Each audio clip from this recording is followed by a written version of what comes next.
Thursday, 22 days till the election. It's getting crazy, right? Strap it on, buckle the seatbelts, buttercup. It's going to be a wild ride. So last night, I watched the Kamala Harris interview with Fox and Bret Baier, so you didn't have to. We got all the highlights coming up right now. And if you're a Trump supporter or just a common sense American, let's put it that way, there were a ton of highlights because Kamala flubbed it bigly.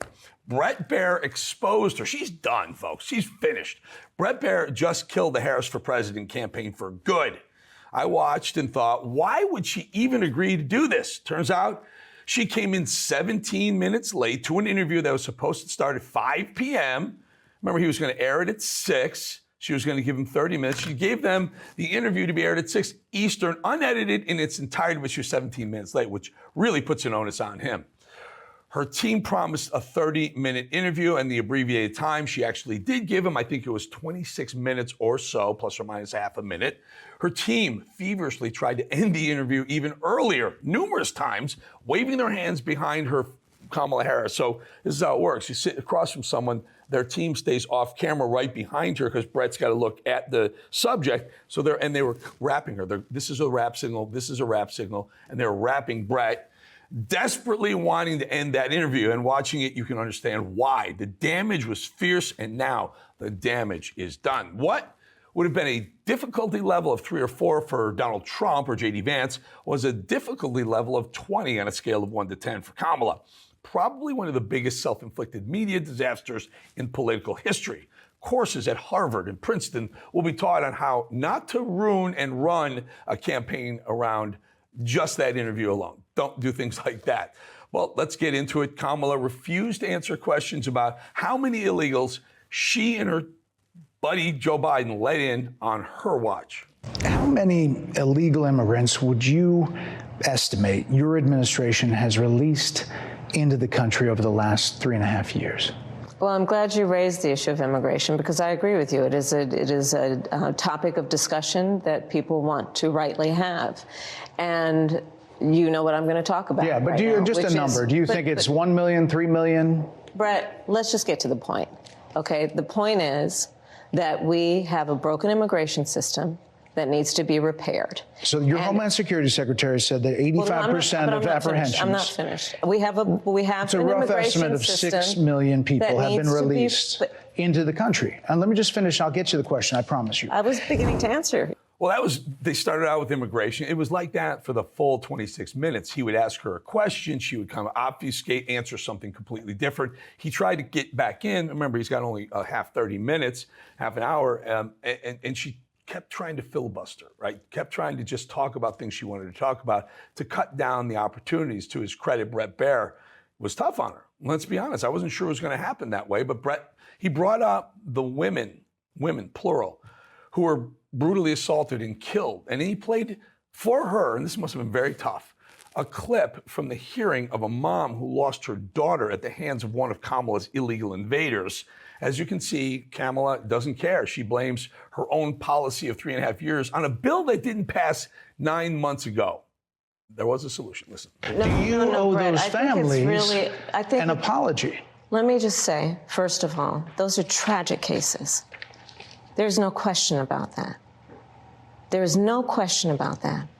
And I can't imagine the pain that the families of those victims have experienced for a loss that should not have occurred. So that is true. It is also true that if a border security had actually been passed 9 months ago, it would be 9 months that we would have had more border agents at the border, more support for the folks who are working around the clock trying to hold it all together. Madam Vice President. To ensure that no future harm would occur. And this election in 20 days will determine whether we have a president of the United States who actually cares more about fixing a problem, even if it is not to their political advantage in an election, because there was a solution, Bret. Madam Vice President, it was a policy decision in the early part of your administration. I will let one of the mothers talk about it. Take a listen. Because of the Biden-Harris administration open border policies catch and release, they were enrolled in the Alternatives to Detention program. This meant that they were released into the United States. It was not even a full 3 weeks later that they would take my daughter, Jocelyn Nungare's life. I believe the Biden-Harris administration open border policies are responsible for the death of my daughter. That's the early days. So do you owe them an apology is what I'm saying. I will tell you that I am so sorry for her loss. I'm so sorry for her loss. So he asks her, what's the number? And then she says, let's say, be honest, this is a broken immigration policy. And he asks her, but there's a number. What do you think it is? Is it 1 million? Is it 9 million? Where? And she spends 2 minutes answering something completely different. This went on all night long. I found myself yelling at the TV, answer the question, Kamala, just answer it. Just make something up and answer the question. You want to filibuster on other crap, you're showing your true colors. How about when Kamala flipped out about taxpayer-funded sex changes for prisoners? This is a good one. Are you still in support of using taxpayer dollars to help prison inmates or detained illegal aliens to transition to another gender? I will follow the law, and it's a law that Donald Trump actually followed. You're probably familiar with, now it's a public report, that under Donald Trump's administration, these surgeries were available on a medical necessity basis to people in the federal prison system. And I think, frankly, that ad from the Trump campaign is a little bit of like throwing stones when you're living in a glass house. The Trump aides say that he never advocated for that prison policy and no gender transition surgeries you know what? You got to take responsibility for what happened in your administration. Do you hear that? You got to take responsibility for what happened in your own administration. That right there, that should end it for Kamala Harris. I mean, think about what happened in her administration. The line is something that should be remembered and hammered and drilled over and over again. Her campaign likely couldn't breathe in that moment. That's the line, folks. My plans for our economy would strengthen our economy. His would make them weaker. Why do you would think ignite more people inflation and invite a recession by the middle of next year. Those are the facts. Why do you think more people say they trust him on the economy than they trust you? I think that when you look at an analysis of our plans for what we would do as president of the United States, it has been clear to those who study and understand how economic policy works that moving forward, because I do believe the American people are ready to turn the page on the divisiveness and the type of rhetoric that has come out of Donald Trump. People are ready to chart a new way forward, and they want a president who has a plan for the future and a plan that is sound and will strengthen our country. My plan for the economy does exactly that. His plan would be, again, to give tax cuts to billionaires and the biggest corporations in our country and blow up our deficit. So he asked for a specific economic plan, and she says, I think people want unity, not divisiveness. But do you know something? There was never once a plan offered by Kamala Harris. She didn't have a plan. She has no policy. She says she's got pages of policy, but she doesn't have an economic plan. Zero policy discussed there. Just point the finger at Trump. Taglines over and over. Well, she hates his tax cuts, which, by the way, created economic prosperity. When you cut taxes for people and businesses, they have more money to spend. They have more money to invest. They have more money to innovate. That is the conservative belief of lower taxes, smaller government, allow people to keep more of their own money because they'll spend it, they'll innovate with it, they'll start businesses with it. But she just doesn't get it. You're not Joe Biden, you're not Donald Trump, but nothing comes to mind that you would do differently? Let me be very clear. My presidency will not be a continuation of Joe Biden's presidency. And like every new president that comes into office, I will bring my life experiences, my professional experiences, and fresh and new ideas. I represent a new generation of leadership. I, for example, am someone who has not spent the majority of my career in Washington, D.C. I invite ideas, whether it be from the Republicans who are supporting me, who were just on stage with me. So she says, Brett says, you said you wouldn't change a thing. And then she says, yeah, but let me be clear. My presidency is not a continuation of the Biden presidency. So if you wouldn't change a thing, by definition, it is a continuation of the Biden presidency. And then he says, she said something about, I didn't spend my entire career in Washington, D.C. What the hell is the difference? If you're in Sacramento, California when you're Attorney General, and then for the last few years, 10 years or so, you've been a senator, and now you want to be you've basically lived off the teat of the American taxpayer since you left college. So let's not say you haven't been a politician your whole career, because you have. You have. You've been a prosecutor, you were an attorney general in California, and then you were a U.S. senator, and now you're a vice president, you want to be president. Your whole career has been a politician. So stop lying, Kamala Harris. Just please stop lying if you can. Her whole thing is about change. She thinks because she's a black female and younger than Trump, the American people are going to vote for her just because of that. Because it's certainly not because of anything that's up here. We're proving it here. Brett proved it last night. We've been saying it for the better part of a year now. Next soundbite. Rhetoric that people are frankly exhausted of, Brett. More than 70% of people tell the country is on the wrong track. They say the country is on the wrong track. If it's on the wrong track, that track follows 3.5 years of you being vice president and President Biden being president. That is what they're saying, 79% of them. Why are they saying that? If you're turning the page, you've been in office for 3.5 years. And Donald Trump has been running for office.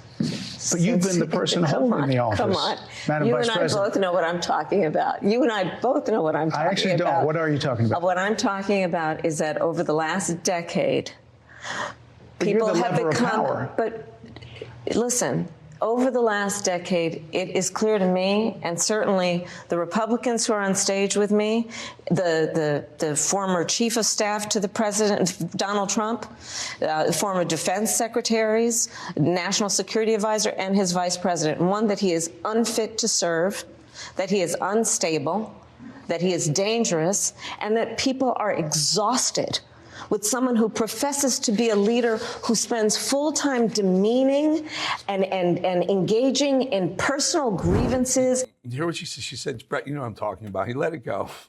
She said it 3 or 4 times. This is the favorite, but this is the part I really, really like, which she says, Brett, you and I know. You know what I'm talking about. You know what I'm talking about. And he says, I don't. I love that. I just absolutely love that. Go ahead, next soundbite.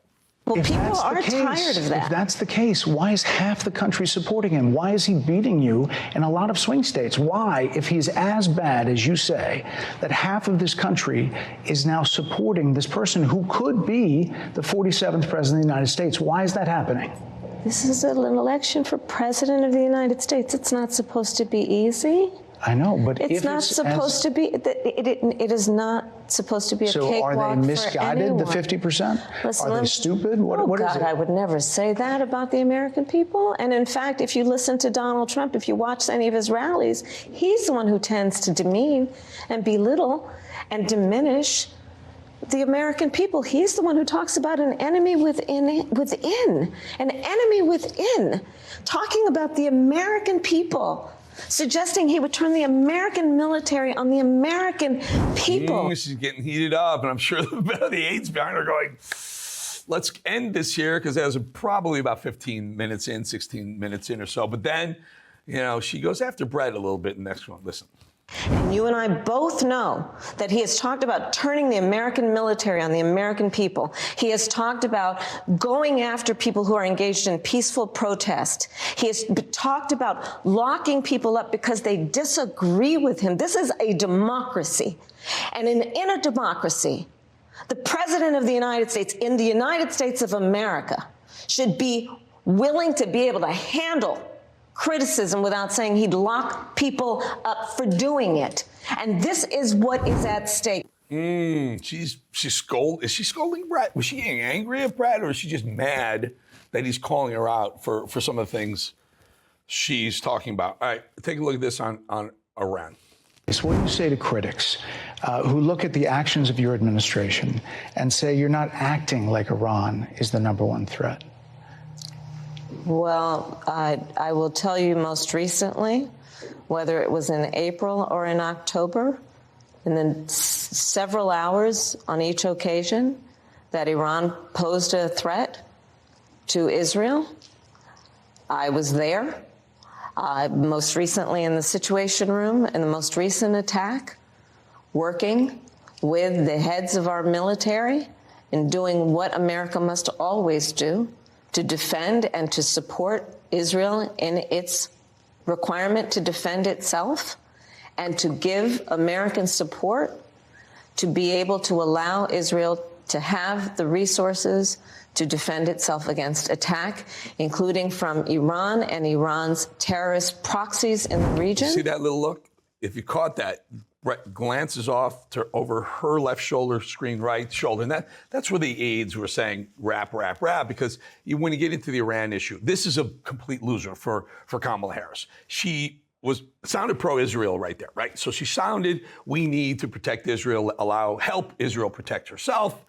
But that's the problem, because when she says things like that, these wackadoo, these people who are protesting on college campuses, the people in Michigan and Minnesota, who have a high concentration of Muslims there, hate Israel, and they don't like that rhetoric coming from her. So interesting, she did go out there, but again, she did it on Fox. I guarantee that same answer wouldn't come out of her if she was asked that same question on MSNBC, CNN, ABC, NBC, or CBS, or the New York Times, or any of the vast network of left-wing publications and media that are in this to make sure Kamala Harris wins. So it was very interesting that she did that on Fox. I hope Trump's campaign is smart enough to take that and blast that into Michigan. Just take that soundbite and just blast it all over the state of Michigan. Just boom, boom, boom, boom. Because I think that could be, remember, I think Michigan was very, very tight in 2020, 10 or 15,000 votes maybe. That could be the deciding factor. Michigan, very, very, very big swing state. I believe there's 15 electoral college votes in Michigan alone, which puts it second or third of the swing states to Pennsylvania. So it's right there. And North Carolina, maybe 15, 16 Michigan, 17 Pennsylvania, ballpark. But it's a big state, and it matters a lot. Remain in Mexico, again, the two things that they hit on the most, I think were the awesome for Trump and for anyone who doesn't want to see Kamala Harris, were immigration first. She flubbed it miserably. The economy, she had nothing. Airballs there. Airballs on the economy. That is clearly her Achilles heel. Brett went back to remain in Mexico and some illegals. Here, take a listen to this.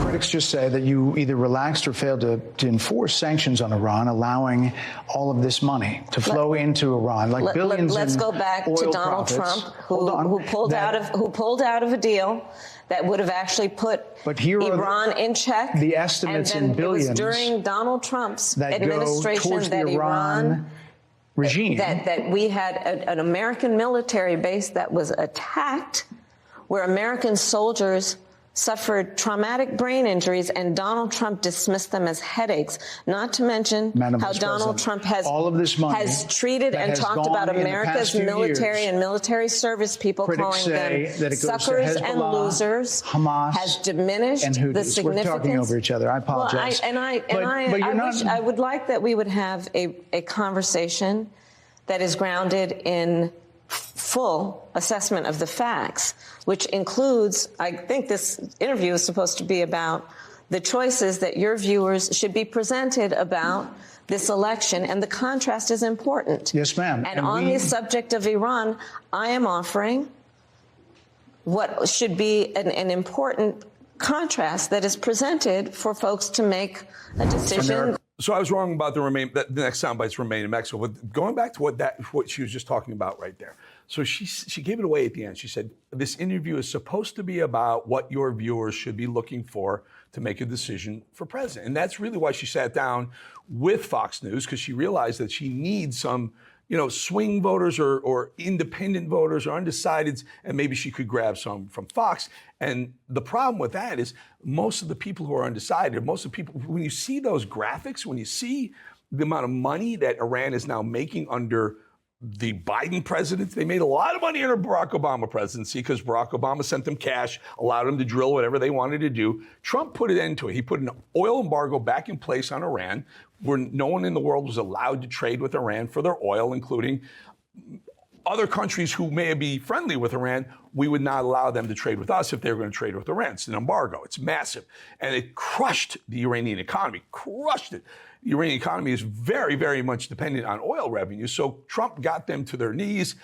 Biden comes back in. Biden is actually, in my opinion, the third term of Barack Obama. They open the spigots back up. Iran makes hundreds of billions of dollars in oil revenues, and they're back off their knees, developing a bomb to wipe Israel and maybe America off the face of the earth. So it's a real loss for her. But it's interesting that she gave it away, that she going on Fox to try and get some Fox or conservative, or maybe even not so conservative, but middle of the road viewers and voters to come to her side because Fox has a massive audience.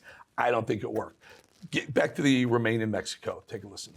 Looking back, do you regret the decision to terminate Remain in Mexico at the beginning of your administration? At the beginning of our administration, within practically hours of taking the oath, the first bill that we offered Congress, before we worked on infrastructure, before the Inflation Reduction Act, before the Chips and Science Act, before the bipartisan Safer Communities Act, the first bill, practically within hours of taking the oath, was a bill to fix our immigration system. Yes, ma'am. It was called the U.S. Citizenship Act of 2021. Exactly. It was essentially a pathway to citizenship for the... Yes, ma'am.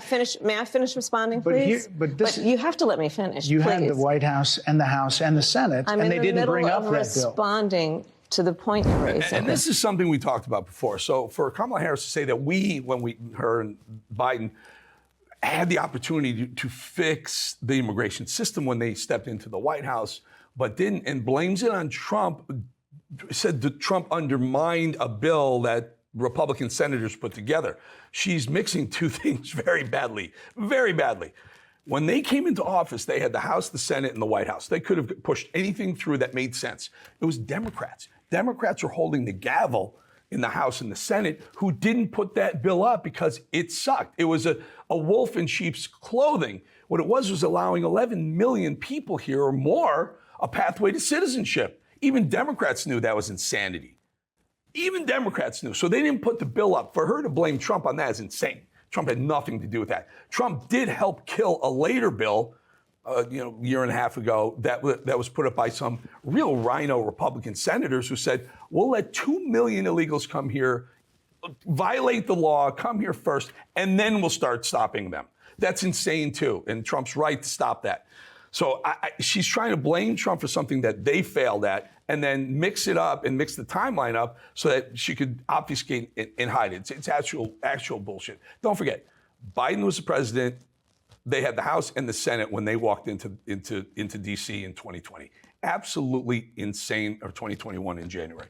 Absolutely insane for her to do that. I want to skip this soundbite because I want to go to the next one. This is real important because Brett asks her, at what point did you know that Joe Biden is diminished? Now, remember, during a fundraiser recently, Kamala Harris said she realizes that Joe is not all there. Well, what point did you realize? And Brett holds her feet to the fire, and then she lies. Listen. When did you first notice that President Biden's mental faculties appeared diminished?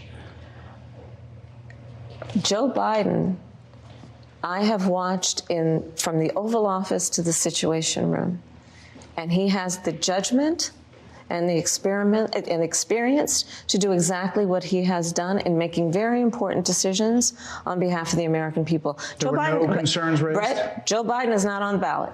I understand. And Donald Trump but is. You talked about it. And Donald Trump After George Clooney said within a few minutes of talking to President Biden at a fundraiser that he thought this was not the same Joe Biden that we saw on the debate stage. Donald Trump is on the ballot. I understand. You met with him at least once a week for 3.5 years. You didn't have any concerns? I think the American people have a concern about Donald Trump. That's it. Joe Biden's not on the ballot yet. No, he's freaking president. He's freaking president. And for you to say Joe Biden's not on the ballot, was this all about an election? How about running the country, Kamala? How about the good for the American people? How about making sure that the people who are pulling the levers and making the policy decisions with the rest of the world are even all here? But Trump to blame, say you can't vote for Trump because he's diminished, when the guy that you just said, even though when you wouldn't change a thing, and you didn't open your mouth for 3.5 years. It's absolute bullshit. All right, one more soundbite. Brett is pointing out how he's probably being wrapped for the whole entire interview. Listen. I hope you got to say what you wanted to say about Donald Trump. There are a lot of things. There's more to say. I have there much more there to are say, a lot actually. of things that people want to learn about you and your policies, and that's why I invite everyone to go to kamalaharris.com, and you will see that I have 80 pages of policies that are quite comprehensive and should be accessible to anyone who would like to read them. And it includes what I intend to do about affordable housing, what I intend to do about small businesses, what I do and that's why we invited you here our economy, to see where you were in 2019 and where you are now. America's military and ensure we have the most lethal and best fighting force in the world. Madam Vice President, and they're giving me a hard rap Well, here. I thank you for the time. I thank you for the time. It's good to meet you. Thank you very much. Thank you. They're giving him a hard rap, and they certainly are. I'm sure they walked out of there going, why in the world did we do that? Coming up in the next block, we're going to talk a little bit about the reaction. And as predicted, the left-wing media, they saw a completely different interview. We'll be right back. All right, a little bit of the media reaction. Of course, the left-wing media, which is basically everything except Fox and maybe some podcasters and some of these shows that we're doing here. CNN, of course, saw a completely different interview, right? We saw something that Kamala got smoked and destroyed by Bret Baier and Fox. Well, CNN saw something completely different.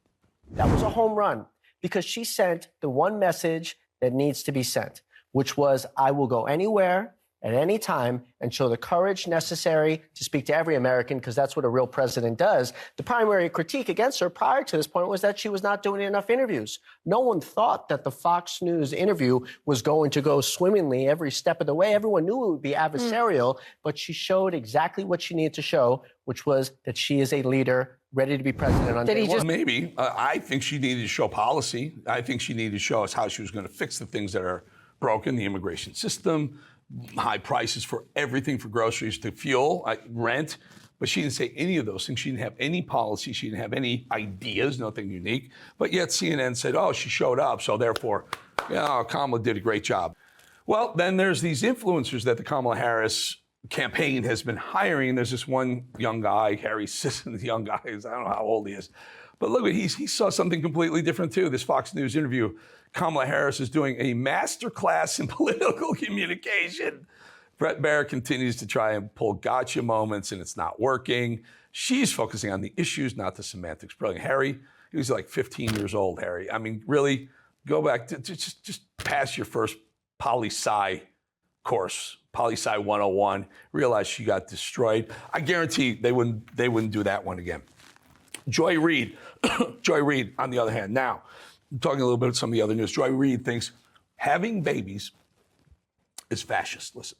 I do believe that this election is a litmus test for American tolerance for fascism. The elements of fascism are rooted in this nationalistic drive for more babies for the state, for a strongman-driven nation, and a deep sort of state-based religiosity. So I do believe we have a media problem, and we do have some of our media that is leading people toward fascism. The question of America has become too soft and...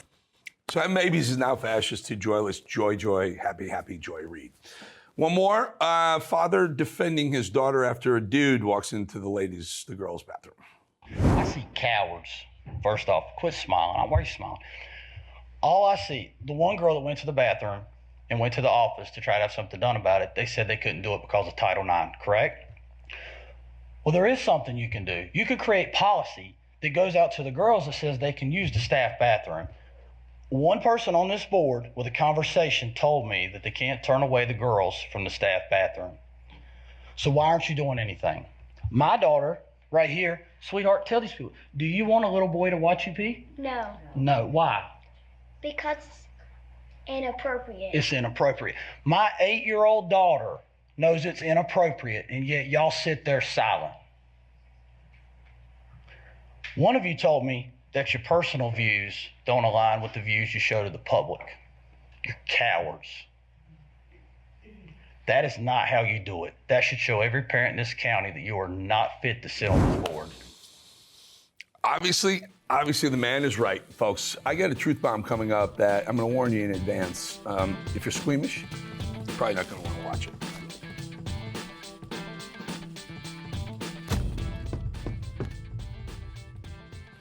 Okay, so this morning, I got sent a series of pictures. Now, this guy, Yahya Sinwar is the guy that Hamas had replaced. Remember, over the summer, I believe in August, the head of Hamas was killed by Israeli military, IDF and such.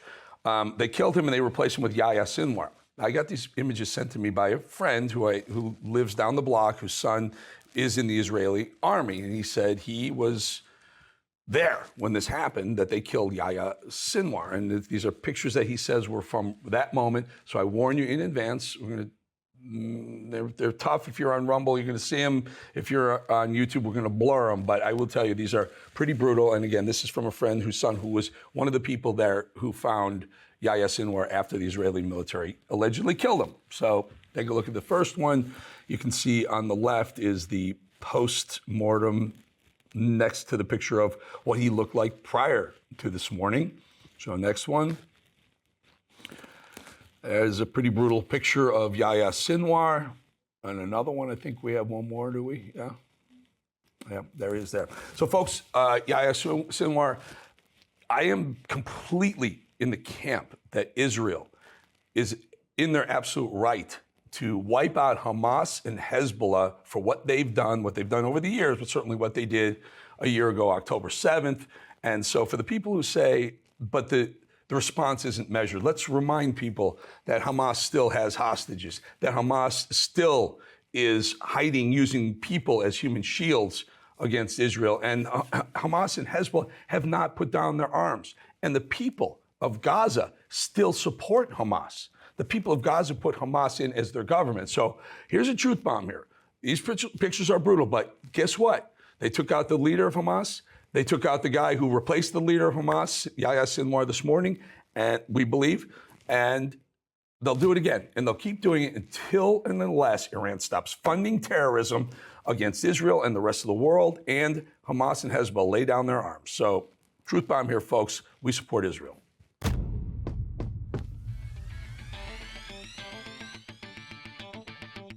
That's it for today, Thursday. Tomorrow, I'm going to get a couple of teeth extracted, so we have a short, abbreviated version of the show for you tomorrow morning, tomorrow midday or so. And then I'll have a weekend. I'll come back with chipmunk teeth and face on Monday. Don't forget, voicemail. Always, I listen to all of them. 888-601-0032, 888-601-0032. Always toll free. Leave a message, what you like, what you don't like.